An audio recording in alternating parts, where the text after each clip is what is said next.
Okay, welcome back. और last lecture में हमने क्वेश्चन नंबर टाइप 4 के 4 सम्स देखे। आज हम टाइप 4 को वाइंड अप करने की कोशिश करेंगे इंशाल्लाह, ठीक है। तो क्वेश्चन नंबर 4 ऑलरेडी हो चुका है। Question number 5, a brass rod of 250 mm length and 20 mm diameter is fixed inside a steel tube of 40 mm external diameter and 20 mm internal diameter of same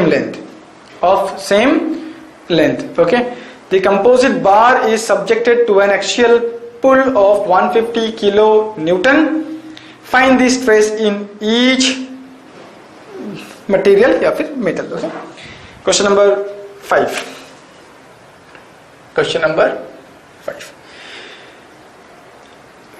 दो अलग अलग मटेरियल है यहाँ पे, ठीक है। पहला कौन सा है? अब मैं क्या करूंगा यहाँ पे ना, ये नहीं बनाऊंगा, डायग्राम नहीं बनाऊंगा, ठीक है। अब हम एक स्टेप आगे जाते हैं और क्या करते हैं, इसमें डायग्राम की जरूरत ही नहीं पड़ेगी, क्योंकि यहाँ पे क्या है, एक स्टील ट्यूब है, इसके अंदर क्या है, कॉपर का रॉड है, ठीक है। तो यहाँ पे दो मटेरियल है, एक ब्रास बी, दूसरा क्या है, स्टील रॉड। तो मुझे फर्स्ट चीज क्या मिलना चाहिए, डायग्राम से क्या मिलना चाहिए। मैं बिना डायग्राम बना के भी ये इंफॉर्मेशन लिख सकता हूं। कैसे, देखो अभी यहाँ पे क्या लिखा है, यहाँ पे कि ए ब्रास रॉड। अब हमको मालूम है कि रॉड का मतलब एक ही डायमीटर रहेगा, रॉड अगर है तो, ओके। तो उसका डायमीटर कितना है, 20 mm दिया है। तो ब्रास किधर है, ब्रास ये है ना, तो यहाँ पे लिखता हूं brass that is by 4 d square, तो पाई बाई 4 d कितना है 20 स्क्वायर, तो 3.5 mm स्क्वायर, ठीक है। Now is fixed inside a steel tube का दो डायमीटर रहता है, ठीक है।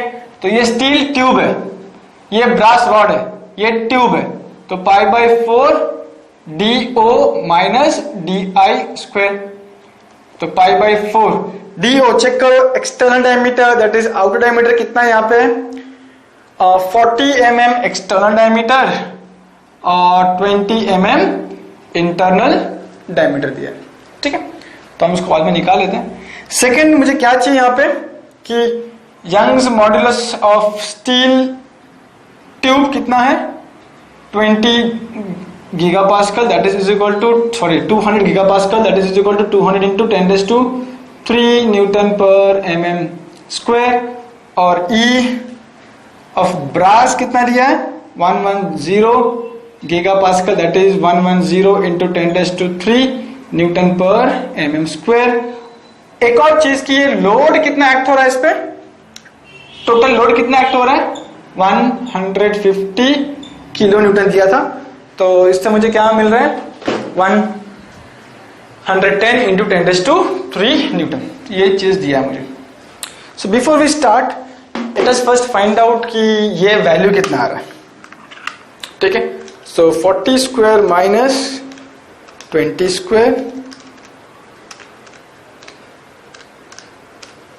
तो ये आया 942.45 mm square.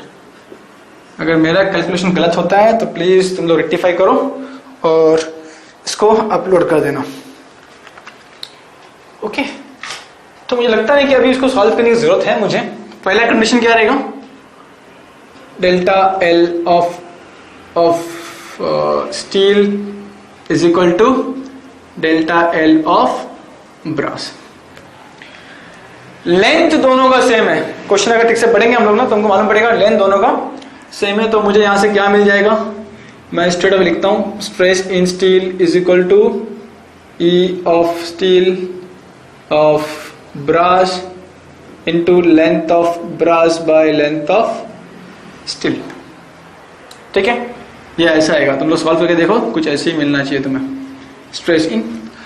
So now E of values put up करो, E ऑफ ये कितना दिया 200 इंटू 10⁻³ लेंथ ऑफ ब्रास कितना दिया 250 mm, चेक कर लेते हैं कितना दिया है 250 mm। Length of brass and length of steel tube दोनों का सेम है, तो और ये ई बी कितना दिया है, ई बी 11×10⁻³ इंटू ये कितना रहेगा, लेंथ ऑफ स्टील भी कितना रहेगा 250 रहेगा, क्योंकि यहाँ पे बोला है कि हैविंग सेम लेंथ कहा है उन्होंने।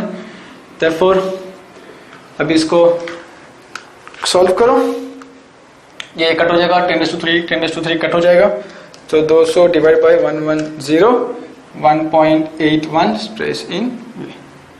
फर्स्ट कंडीशन मिल गया मुझको, ठीक है राइट। सेकेंड कंडीशन क्या है, total load is equal to force led by steel tube plus force carried by steel नहीं रॉड, ब्रास रॉड, ठीक है। तो यहाँ पे स्टील ट्यूब कितना है, एक है, ब्रास रॉड कितना है, एक ही है, और यहाँ पे फोर्स कितना एक्ट हो रहा है 50 इंटू 10⁻³ इज इक्वल टू ये कितना आएगा, stress steel area of steel plus brass area of brass. तो स्ट्रेस इन स्टील कितना आएगा, स्ट्रेस इन स्टील, तो मुझे क्या करना पड़ेगा, ये जो इक्वेशन है मुझे यहाँ पुटअप करना पड़ेगा, 1.81 stress in concrete into area of steel tube ये आ रहा है, सो 942.45 प्लस सॉरी ये बी है, सॉरी, और ये stress in B into area of brass 31.15। अभी क्या करना पड़ेगा, उसको सॉल्व करके देखो क्या आ रहा है, पर सॉल्व करके देखेंगे तो यहां से हम लोग अगर b को कॉमन निकालेंगे तो मुझे क्या मिलेगा, 42.45 plus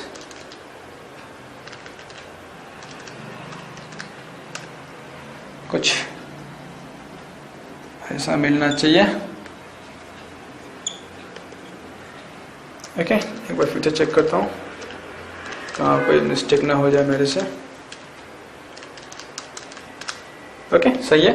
so therefore stress in brass will be 1000 answer that is 74.25 newton per mm square. Same procedure ठीक है। तो अब हम लोग क्या बोलेंगे आगे कि फ्रॉम इक्वेशन 1, ये इक्वेशन 1 है, तो stress in steel is equal to 1.81 in brass. तो ये कितना है 1.81 इंटू ब्रास का कितना स्ट्रेस है 74.25। कितना आएगा चेक करो 134.41 Newton per mm square. Okay right. तो ये हो गया, तो ब्रास का मिल गया और ये स्टील ट्यूब का मिल गया।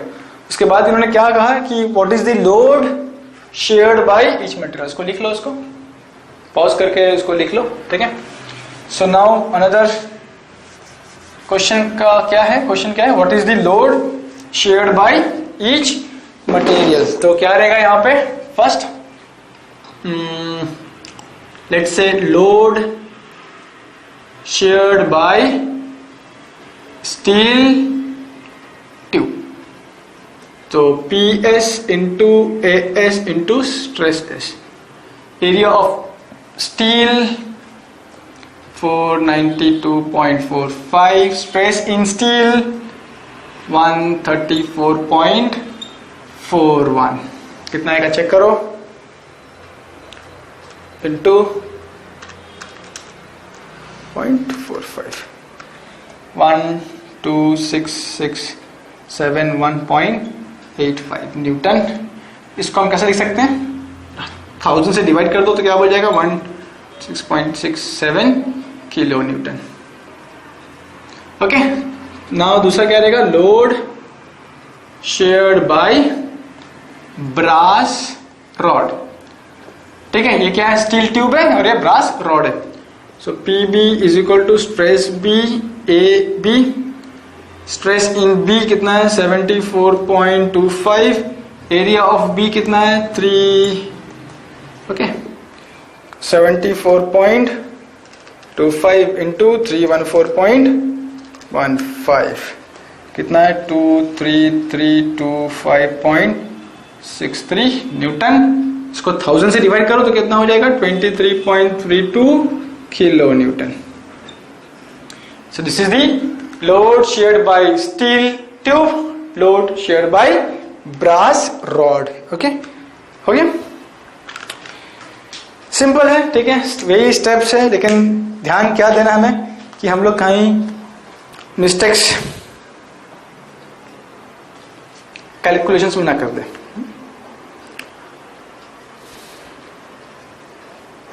Question number 6. A copper rod of diameter कितना 30 mm, तो मुझे उसका एरिया मिल जाएगा. लेंथ दिया है कितना 400 mm, is enclose in A steel tube of, steel tube मतलब 2 डायमीटर आएगा, आउटर डायमीटर इनर डायमीटर. कितना है आउटर डायमीटर, कितना दिया है यहाँ पे, सॉरी इनर डायमीटर कितना दिया है 30 mm एंड थिकनेस कितना है 10. तो मैं क्या करता हूं, डेटा मैं इसका लिख देता हूं.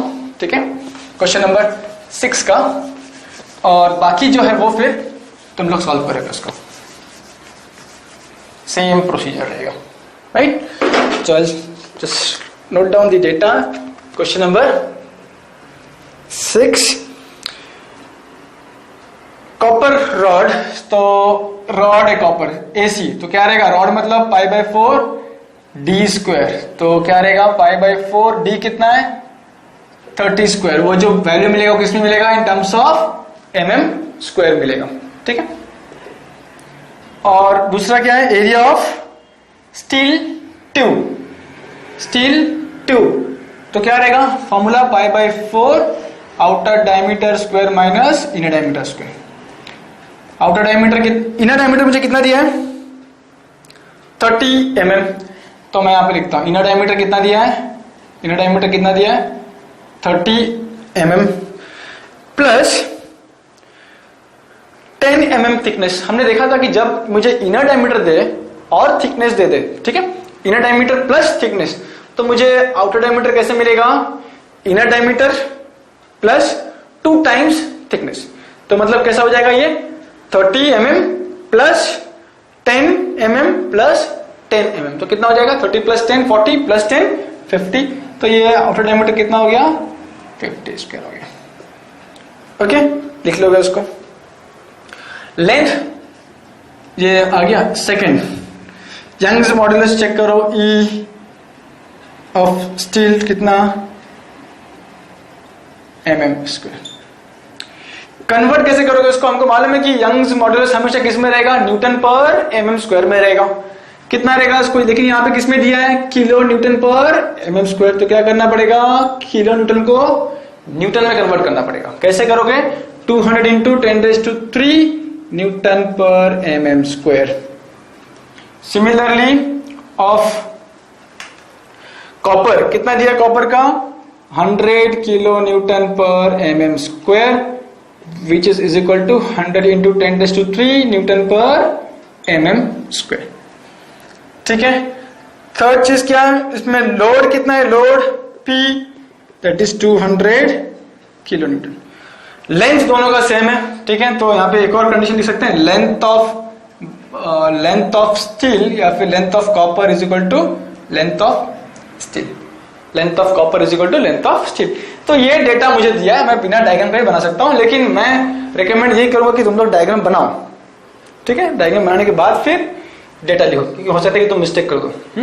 उसके बाद फिर पहला कंडीशन क्या रहेगा, delta L in copper is equal to delta L in steel. उसके बाद फिर total load is carried by steel and copper. Steel कितना है यहाँ पे, स्टील ट्यूब कितना है, स्टील ट्यूब एक ही है, कॉपर रॉड कितना है एक ही है. That's it. सॉल्व करोगे तो तुम्हें क्या मिल जाएगा. फर्स्ट क्वेश्चन क्या पूछा है, फाइंड स्ट्रेस. तो तुम्हें जब तुम ये सॉल्व करोगे तुमको ऑटोमेटिकली पहले क्या मिल जाएगा, stress in copper, stress in steel tube मिल जाएगा ऑटोमेटिकली. सेकंड क्या पूछा यहाँ पे, load shared by each material, फिर हमको निकालना पड़ेगा load shared by copper rod, then load shared by steel tube, वो निकालना पड़ेगा. थर्ड यहाँ पे क्या दिया है, इलोंगेशन ऑफ कंपोजिट बार. तो यहाँ पे क्या है, थर्ड का मैं बोल रहा हूं कैसे करना है, इलोंगेशन. इलोंगेशन का फॉर्मूला क्या है, delta L is equal to P L by A E. हमें फर्स्ट कंडीशन में क्या लिखा है कि delta L in copper is equal to delta L in steel लिखा है हम लोगों ने, ठीक है। तो आइदर तुम डेल्टा एल इन स्टील लो या फिर डेल्टा एल इन कॉपर लो, दोनों का वैल्यू क्या आएगा, सेम आएगा। क्यों? क्योंकि हमने यहाँ पे मेंशन किया है पहले से कि delta L in copper is equal to delta L in steel, दोनों का डिफॉर्मेशन क्या रहेगा, सेम रहेगा। तो यहाँ पे आइदर तुम डेल्टा एल ऑफ स्टील लो या फिर डेल्टा एल ऑफ कॉपर लो। तो यहाँ पे क्या आएगा, P S L S A S E S, हर एक का वैल्यू पुटअप करो तो मैं उसका आंसर मिलेगा। या फिर और डेल्टा एल इन कॉपर निकालो तो यहाँ पे क्या आएगा, P C L C A C and E C, value put up करो तुमको इन टर्म्स ऑफ एम आएगा। याद रखो L of steel L of copper दोनों सेम है और वो वैल्यू कितना दिया यहाँ पे चेक कर लेते हैं एक बार।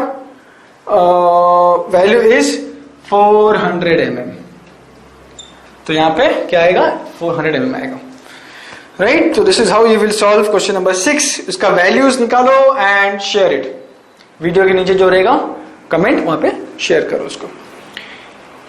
Okay, question number 7। A copper wire 20 mm square in cross section and steel wire 30 mm square in cross section, both 1 meter long, are rigidly connected to plates on either side. They jointly share a load of 8 kN. Find the stress induced in each material. Again ये काफी simple है, वही चीज करते आ रहे हम लोग, ठीक है। मैं सिर्फ क्वेश्चन नंबर 7 का डायग्राम बना देता हूं और उसके बाद ये सेम प्रोसेस है, सेम प्रोसेस करके तुमको सॉल्व करना है। सॉल्व करने के बाद अपना आंसर्स को शेयर करना है, ओके। तो ये कैसा दिखेगा, ये एक सीलिंग है और यहां से 2 वायर आया और क्या कर रहे हैं दोनों मिलके,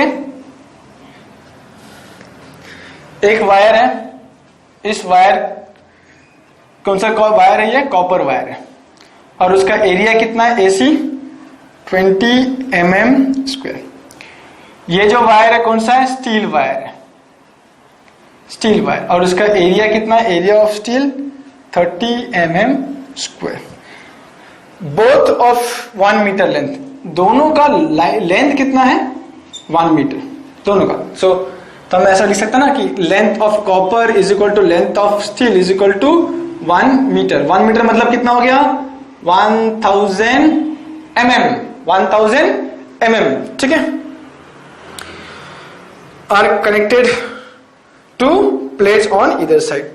now they jointly share a load of 8 kilo newton. अब ये जो प्लेट यहाँ पे ऐड किया गया उसका लोड कितना है प्लेट का, 8 किलो न्यूटन, ठीक है। उसके बाद फिर हमें क्या दिया है, ई ऑफ स्टील दिया कितना, 20 इंटू 10⁵ मेगा पास्कल। तो कितना हो जाएगा ये 20 into 10⁵ Newton per mm square. Conversion factor ठीक से याद रखो या तो फंस जाओगे। और ई ऑफ कॉपर कितना दिया है, 1 इंटू 10⁵ मेगा पास्कल, मतलब क्या है 1 into 10⁵ Newton per mm square दिया, ओके, राइट। बाकी सब कुछ सेम, बाकी सब कुछ same, same process, same method, solve करो। समझ में तुमको देख के मालूम पड़ना चाहिए कि टाइप 4 का सम्स है, कैसे मालूम पड़ेगा, क्योंकि यहाँ पे 2 अलग अलग मटेरियल्स हैं, स्टील एंड कॉपर, और दोनों मिलके क्या कर रहा है, 8 किलो न्यूटन का लोड शेयर कर रहा है, राइट। तो उसके वजह से कुछ स्ट्रेस इंड्यूस होगा, कुछ डिफॉर्मेशन होगा, so we can find it easily, right. तो दिस वाज टाइप 4 न्यूमेरिकल्स, और इसमें से एक न्यूमेरिकल कंफर्म पूछेंगे ये लोग एग्जाम में, तो उसको ध्यान से करना। And if you have any doubts, any queries, please feel free and right your queries in the comment section below this video. Okay, thank you.